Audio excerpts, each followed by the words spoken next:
Welcome back to the Great Kitchen Escape. In part 2, we dive right back into the action. Our heroes, Caro the carrot, Potty the potato, and Arnie the onion, are closer than ever to freedom. But the kitchen is full of new dangers. Let's recap where we left them. They've already made it past the chopping block and are now racing across the countertop. Their goal: the back door and the sweet, sweet taste of freedom in the garden. First up, they reach the spice shelf. Huge jars of pepper, paprika, and salt tower over them like skyscrapers. Suddenly, a cloud of black pepper explodes into the air. At 2, everyone starts sneezing. In the confusion, Potty rolls right into an open jar of paprika and comes out bright red. Arnie laughs so hard he nearly rolls right off the shelf. But the laughter stops when a giant jar of oregano starts to wobble. "Move!" yells Caro. They dive out of the way just as the jar crashes down behind them, showering them in fragrant green flakes. That was way too close. Next, they sprint towards the giant humming fridge. As if by magic, the door swings open, blasting them with a wave of icy air. Inside, it's a winter wonderland. Ice cube trays sparkle like diamond mines, and tall milk bottles look like frosty towers. They can't resist a little fun. They start sliding across a frozen patch of ice. Potty spins around and around, shouting, "We it!"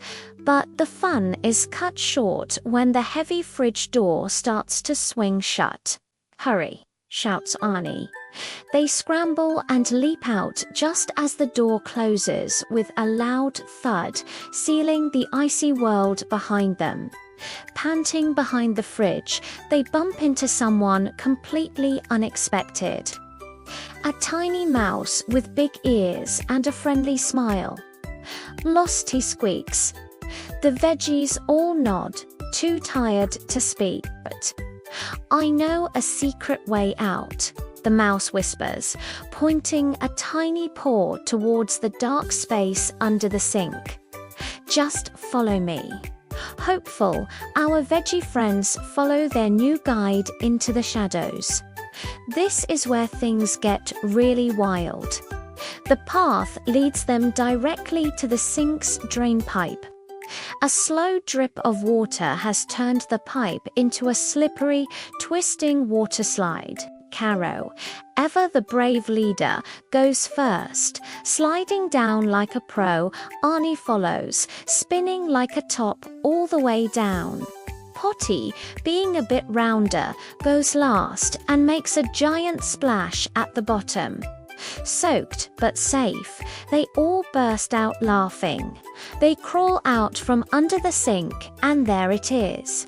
The back door. Sunlight streams in from the crack at the bottom. Freedom is just a few feet away, but there's one final obstacle. A big, fluffy cat is sleeping right in front of the door, blocking their path. The veggies freeze. Arnie starts to tiptoe past. Caro holds his breath. But Potty, he lets out a loud hiccup. The cat's eye snaps open.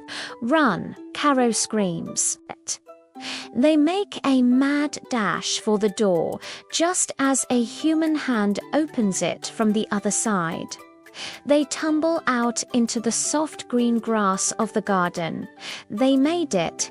The fresh air, the warm sun, the bright blue sky. They're free. They cheer and roll around in the grass, happier than they've ever been. Lying there, Caro looks out at the vast garden. "This is just the beginning of our adventure," he says. Potty grins. "I'm starving, but definitely not for soup." Arnie winks at them both. "So, what's next, team?" And that's where we'll leave them for now. What kind of adventures await our vegetable heroes in the great outdoors? Make sure you're subscribed so you don't miss part 3. Thanks for watching.